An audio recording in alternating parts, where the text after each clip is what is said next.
it was weird because I found that I couldn't write in the chaos of Boogie Nights coming out. I mean, I just couldn't. I think I just wanted to make another movie right away because I was scared about expectations. And I thought I could cut them off at the pass if I just went right away and made another one. The runaway success of Boogie Nights resulted in New Line Cinema gifting Anderson the opportunity to do anything he wanted as his next project. Knowing he'd never again be in this enviable position, Anderson decided to go for broke and make a passion project that he described as the all-time great San Fernando Valley film. In plotting out his story, Anderson tapped into great reservoirs of creativity and inspiration. What started as a small, offbeat character piece soon blossomed into an all-encompassing statement on loneliness, regret, and chance in a small patch of suburb just north of bustling Los Angeles. Magnolia sees Anderson step ever more firmly into Robert Altman territory by weaving together several disparate threads and slowly pulling them taut to reveal a tightly woven tapestry of life, love, and loss. Simply put, it's the magnum opus of Anderson's early career, capping off a long fascination with sprawling ensemble-based stories. So, this is the first shot of this movie that I think we should all unashamedly try and make a great movie. And don't apologize. Let's just try and make a really, really, really fantastic movie. Because there's no shame in that. Okay? Yeah. Great. So we'll just do this. Can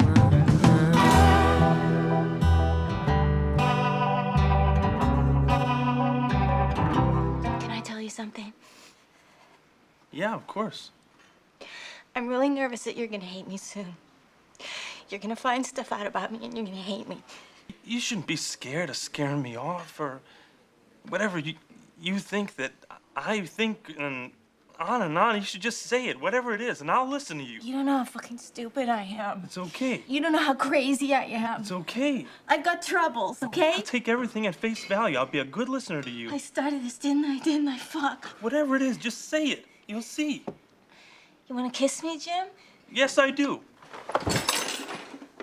The central conceit of Magnolia is that the film's story unfolds along a stretch of the eponymous street, located in the San Fernando Valley, purportedly all within a span of a few square miles. The idea is to communicate the range of humanity that can occur in such a small amount of space, and how we're more connected than we think. As the film unspools, several story threads draw closer together, the major events rippling like waves through the narrative. This was not just a matter of chance. These strange things happen all the time. Magnolia explores ideas about chance and coincidence, comparing them against the larger, predetermined arc of the universe. In a move that's both inspired and utterly baffling, Anderson uses a counterintuitive image to state his case: a random, inexplicable downpour of frogs, materializing as if from nowhere and hurtling towards the earth with biblical fury. The film goes to great pains to suggest that these seemingly random events might just be the opposite, and that our fates may indeed be as preordained and unforeseeable as a sudden hailstorm of amphibians. While an expanded budget allows for higher profile actors, Anderson mostly calls his cast from his pool of Boogie Nights alumni: Riley, Walters, Hall, Macy, Hoffman, and more all deliver some of their best work here, thanks to an unwavering dedication to Anderson's vision and an eagerness to play against type. Magnolia is perhaps the most definitive example of Anderson's company of actors, featuring supporting performances from Louise Guzman as an irritable and impatient contestant on Jimmy Gator's game show, Don't start trouble, Luis. Honey, you haven't seen trouble. Ricky Jay as the show's producer and omniscient narrator during the film's prologue and epilogue, And it is in the humble opinion of this narrator that this is not just something that happened. This cannot be one of those things. Fuck you, I paid you! Alfred Molina as a Persian furniture store owner, and even Thomas Jane as a young Jimmy Gator. And I cheated on her over and over and over again. Because I wanted to be a man, and I didn't want her to be a woman, you know, a smart, free person who was something. Of the new talent, Jason Robards gives a heartbreaking performance in his final film role as a man besieged by regret at the end of his life.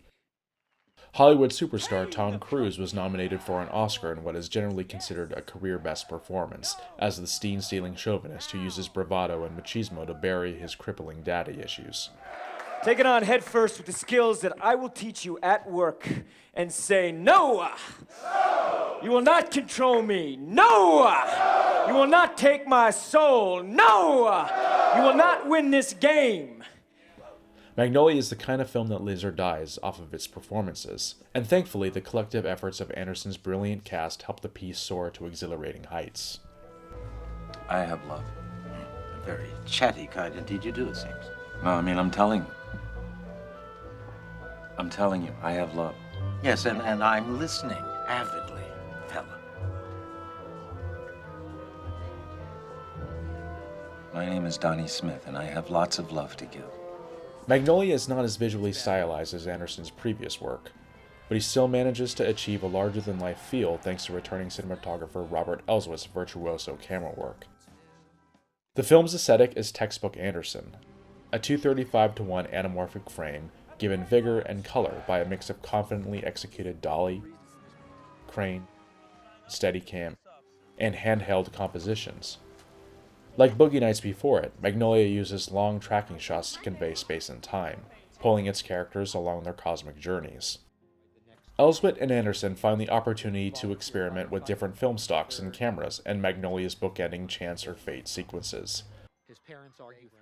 A highlight being Anderson's use of an authentic, hand-cranked Pathé camera to simulate the look of old silent pictures. I'm Jimmy Gator, and believe it or not, we are at the end of week 7, heading towards week 8 with these 3 incredible kids. With Magnolia, Anderson's regular editor Dylan Tichenor has his work cut out for him in keeping track of all these disparate story threads. If Sergei Eisenstein's montage theory established how editing could be used to tie 2 separate events in time and space together, then Tichenor's work on Magnolia serves as the arguable evolution, interweaving the sweeping emotions of human experience into a cosmic tapestry. Anderson and Tichenor's edit plays like the film equivalent of a symphony, with harmonies and choruses organized into distinct movements.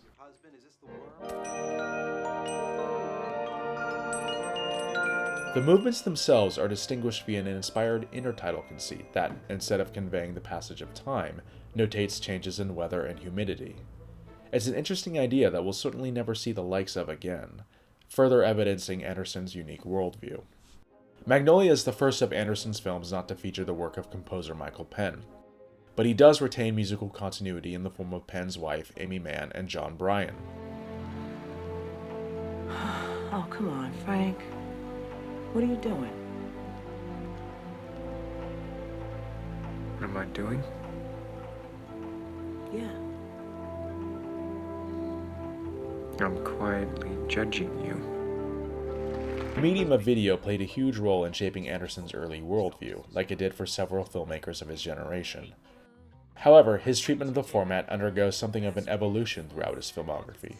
In Boogie Nights, video was a disruptive, transgressive advancement that held malevolent implications for its characters. By the present-day narrative of Magnolia, video had become commonplace and commodified, its power harnessed by people like Frank T.J. Mackey as a sales tool, a slick, well-lit means to nefarious ends. Learn how to make that lady friend your sex star servant. Mackey's seduce and destroy operation is indicative of another of Anderson's thematic fascinations, that of sexual dysfunction.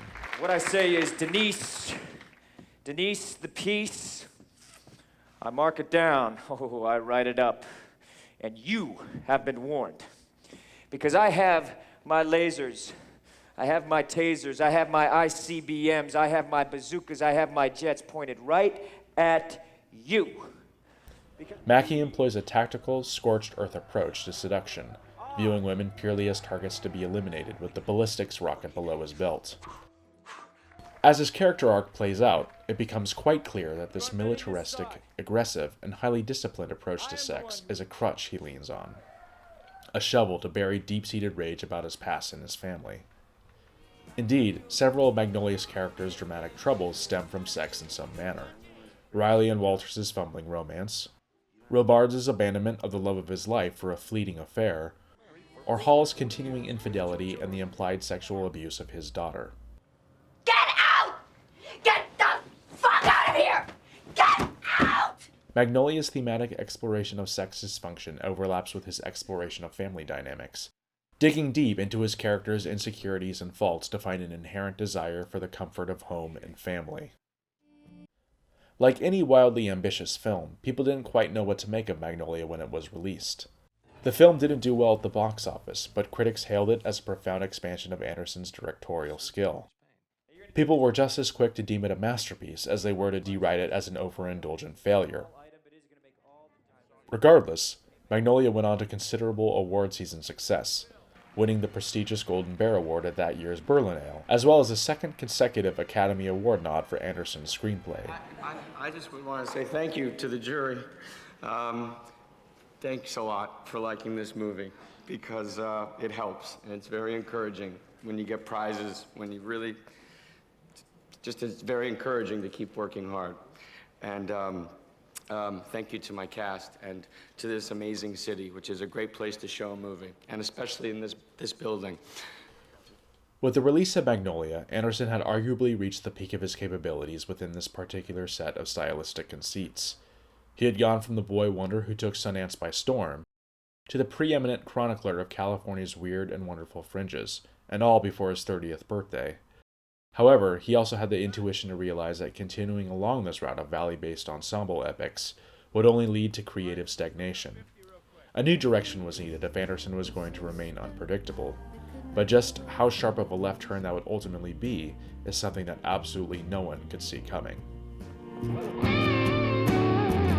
It struck me